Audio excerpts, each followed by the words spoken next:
Hey everybody, welcome to a walkthrough of molecular formulas. We're going to go through molecular formulas and back again in going from formulas to molecular names.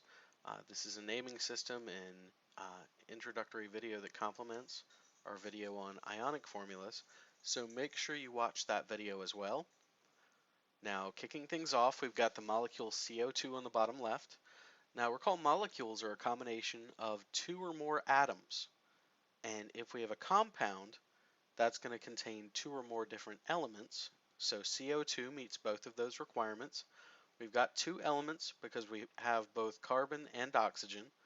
And we've got two or more atoms. We've actually got three present here because if you look at the subscripts, we've got an understood one to be there next to the carbon. So we've got one carbon and two atoms of oxygen. Now, formulas in general, and specifically molecular formulas, are going to provide you with the exact number of each type of atom in the formula as it does in CO2. But more importantly, molecules represent a discrete structure instead of representing something like a crystal lattice that you'll see in ionic formulas. Now, thinking of molecules as discrete structures, think of cars on a highway. Every car on a highway would be analogous to a molecule. Each molecule or each car has the ability to move independently, but it does have the ability to affect nearby molecules. In this sense, a CO molecule is a discrete structure that we could write as a carbon with two oxygens attached, which then we could represent as a three-dimensional structure with a carbon at the center and two oxygens coming off of the sides. Now, how do we pick out molecular formulas? We need to be able to distinguish between molecular and ionic formulas because it's going to make a difference in the naming scheme that we use. We have one rule set for each type. Now, molecular formulas, just like any, are represented by elemental symbols and their subscripts, which tell us how many. The molecular formulas are only composed of nonmetals. Now, if you look at the periodic table for SF6, we're going to locate the nonmetals to the upper right of this bolded line drawn on the periodic table.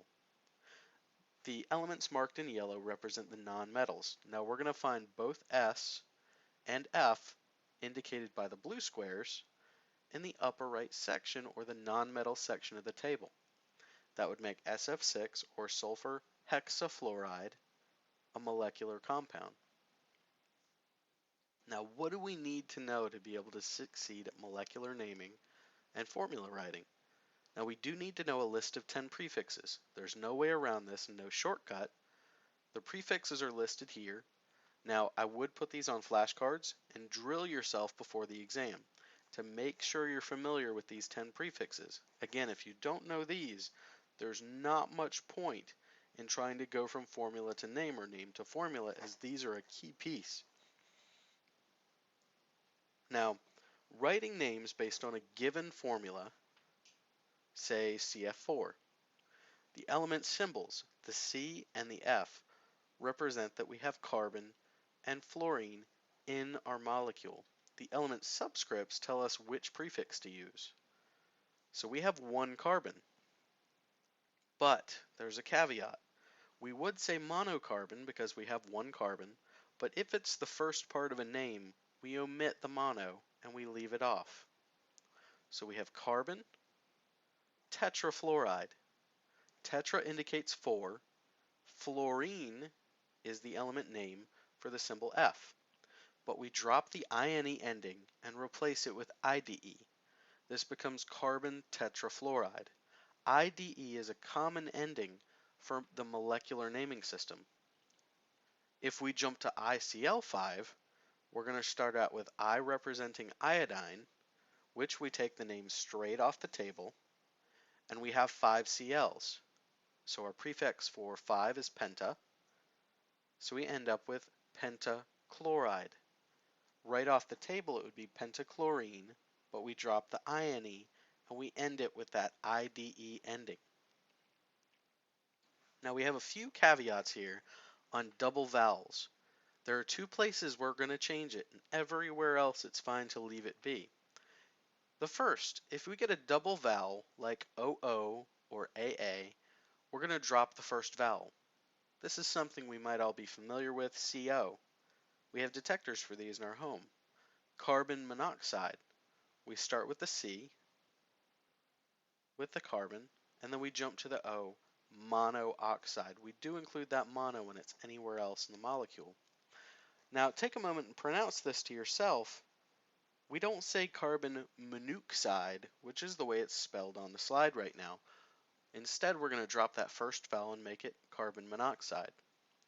Now, if we get an AO combination, this would be the second case, we're also going to drop the first vowel. Something like SO4 would be written as sulfur tetraoxide. But we're going to drop that first A, and it becomes sulfur tetroxide. Other combinations, we're going to leave it be and leave them alone and not drop any vowels. Things like Si4 or sulfur tetraiodide. The AI and actually O, we've got a triple vowel, we're going to leave completely B and pronounce it sulfur tetraiodide. Now, we have just gone, in the previous slide, from formula to name. Now, let's see if we can take something like xenon tetrafluoride and write a formula based on the name that's given. We know xenon is involved. It's found on the lower right side of the periodic table. It's a noble gas. And we have tetrafluoride. Tetra means 4, and fluoride tells us to look for F. F is the symbol for fluorine. So we're going to have xenon, Xe, and we're going to have a fluoride involved, and it's tetra, so I've got 4 fluorines, xenon tetrafluoride. Now, examples of this. We're going to go through 2 of these, diphosphorus pentoxide being the first. Di is the prefix for 2, and we are going to include it. The only time you drop the prefix for a molecular name is when mono is on the first part of the name. So diphosphorus means we're going to have phosphorus, and we have 2 of them. Pentoxide means we have oxygen, and pent tells us 5, P2O5. Our second example is dinitrogen tetroxide. Di again is the prefix for 2, and nitrogen is represented by N.